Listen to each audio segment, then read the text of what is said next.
పశ్చిమాసియాలో ప్రస్తుతం ఉన్న పరిస్థితులు చాలా సంక్లిష్టంగా మారిపోయాయి. ఇరాన్ దౌత్య ప్రతినిధులను ఇజ్రాయెల్ లక్ష్యంగా చేసుకుని హత్యలకు పాల్పడే అవకాశం ఉందని అమెరికా ఆందోళన వ్యక్తం చేస్తోంది. కాల్పుల విరమణ చర్చలు జరుగుతున్న ఈ సమయంలో ఇలాంటి పరిణామాలు మరింత ఉద్రిక్తతలకు దారితీయొచ్చని అమెరికా భావిస్తోంది. ఈ అంశంపై గల్ఫ్ దేశాలను అప్రమత్తం చేయాలని కూడా అగ్రరాజ్యం కోరినట్లుగా సమాచారం. అమెరికా, ఇరాన్ మధ్య ఇప్పటికే అవగాహన ఒప్పందం కుదిరినట్లుగా వార్తలు వినిపిస్తున్నాయి. తుది ఒప్పందం ఖరారు దిశగా ప్రయత్నాలు కొనసాగుతున్నాయి. అయితే ఈ చర్చలను దెబ్బతీసే విధంగా ఏప్రిల్లో మొదలైన కాల్పుల విరమణ చర్చలను అడ్డుకునేలా ఇరాన్ ఉన్నత స్థాయి ప్రతినిధులే లక్ష్యంగా ఇజ్రాయెల్ హత్యాయత్నాలకు పాల్పడే అవకాశం ఉందని కూడా అమెరికా ఆందోళన వ్యక్తం చేస్తోంది.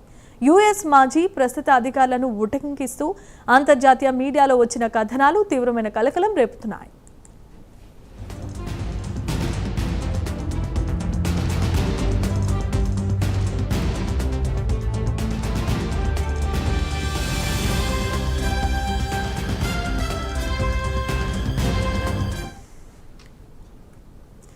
ఇజ్రాయెల్ దాడులే లక్ష్యంగా ఇరాన్ విదేశాంగ మంత్రి అబ్బాస్ అర్గాజీ, పార్లమెంట్ స్పీకర్ మొహమ్మద్ బాగర్ ఘాలిబాఫ్ ఉండే అవకాశం ఉందని అమెరికా భయపడుతోంది. ఇలాంటి దాడులు జరిగితే శాంతి చర్చలు తీవ్రంగా దెబ్బతింటాయని, పశ్చిమాసియాలో మళ్లీ ఉద్రిక్తతలు పెరుగుతాయని అమెరికా అంచనా వేస్తోంది. ఇరాన్లో పాలనా యంత్రాంగాన్ని కూలదోసే లక్ష్యంతో అమెరికా, ఇజ్రాయెల్ గతంలో ఫిబ్రవరి 28న దాడులు ప్రారంభించగా ఆ ఘర్షణలు తీవ్రస్థాయిలో ఉన్నప్పుడు ఘాలిబాఫ్ అగర్చిలాను లక్ష్యంగా చేసుకోవాల్సిందిగా ఇజ్రాయెల్ యోచించినట్లుగా సమాచారం. ఏప్రిల్లో కాల్పుల విరమణ చర్చలు మొదలైన తర్వాత అలాంటి దాడులే జరిగితే చర్చలు దెబ్బతిని మళ్లీ ఉద్రిక్తతలు పెరుగుతాయని అమెరికా ఆందోళన చెందుతోంది. దాడులు ప్రారంభమైతే ట్రంప్ సైన్యం, ఇరాన్ నౌకాదళం, క్షిపణి వ్యవస్థలు లక్ష్యంగా చేసుకోగా కీలక నేతలను ఇజ్రాయెల్ హతమార్చింది.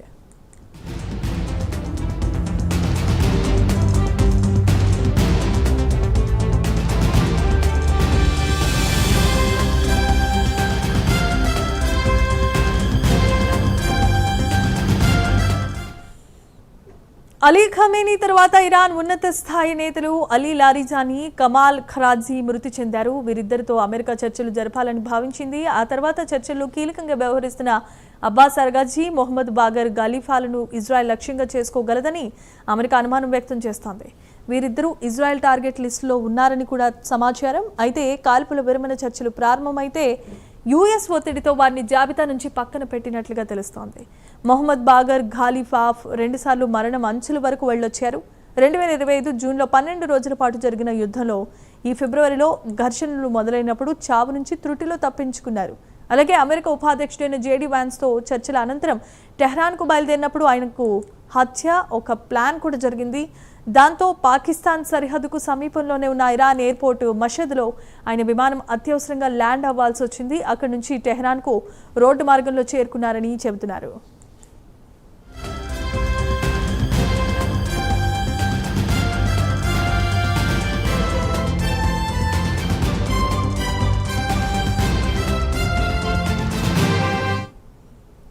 ఇజ్రాయెల్ లక్ష్యం చేయొచ్చు అనే ఆందోళనలు ఉన్నప్పటికీ అరగ్జీ, ఘాలిబాఫ్ల చర్చల కోసం ఖతార్, స్విట్జర్లాండ్లో పర్యటించారు. యుద్ధాన్ని అమెరికా, ఇజ్రాయెల్ ఏకాభిప్రాయంతో ప్రారంభించినా ఆ తర్వాత వివిధ అంశాల్లో వారి మధ్య దూరం పెరిగిందని విశ్లేషకుల వాదన. ట్రంప్ ప్రభుత్వం శాంతి కోసం చేసిన ప్రయత్నాల్లో భాగంగా ఏప్రిల్లో తొలుత 2 వారాల పాటు కాల్పుల విరమణ జరిగింది. దానికి ఇజ్రాయెల్ అయిష్టంగానే ఓకే చెప్పింది. అంతేకాదు యుద్ధాన్ని ఆపేందుకు అమెరికా తొందరపడుతుందనే ఆందోళన ఇజ్రాయెల్లో వ్యక్తమైంది.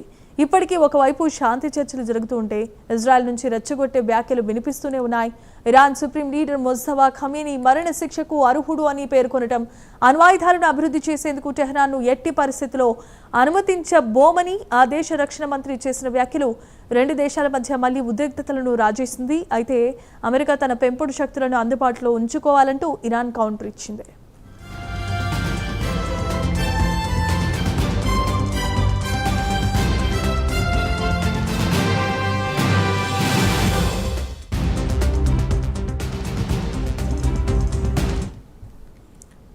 పశ్చిమాసియాలో సుస్థిరత సాధించడానికి శాంతి చర్చలు అత్యంత కీలకం. అయితే ఇజ్రాయెల్ నుంచి వస్తున్న రెచ్చగొట్టే వ్యాఖ్యలు, ఇరాన్ దౌత్య ప్రతినిధులు లక్ష్యంగా చేసుకుని చేస్తున్న దాడులు, అమెరికా ఆందోళనలు చర్చా ప్రక్రియకు అడ్డంకులను సృష్టిస్తున్నాయి. ప్రపంచ దేశాలు ఈ పరిణామాలను నిశితంగానే గమనిస్తున్నాయి. ఇజ్రాయెల్ తన భద్రతకు ముప్పుగా భావించే ఏ చర్యకైనా పాల్పడడానికి వెనుకాడదని పలు సందర్భాల్లో స్పష్టమైంది. ఇరాన్ తమ అణు కార్యక్రమాన్ని ఆపకపోతే సైనిక చర్చలకు కూడా సిద్ధంగా ఉన్నామని ఇజ్రాయెల్ నాయకులు హెచ్చరించారు. మరోవైపు ఇరాన్ కూడా ఇజ్రాయెల్ బెదిరింపులను తీవ్రంగా ఖండిస్తూ తమ దేశ భద్రతను కాపాడుకోవడానికి అన్ని రకాల చర్యలు తీసుకుంటామని ప్రకటించింది. అమెరికా ఈ వివాదంలో ఒక మధ్యవర్తిగా వ్యవహరిస్తూ ఇజ్రాయెల్ మద్దతుకు వాదిస్తోంది. ఇజ్రాయెల్ భద్రత అమెరికాకు అత్యంత ప్రాధాన్యత కలిగించిన అంశంగా తెలుస్తోంది.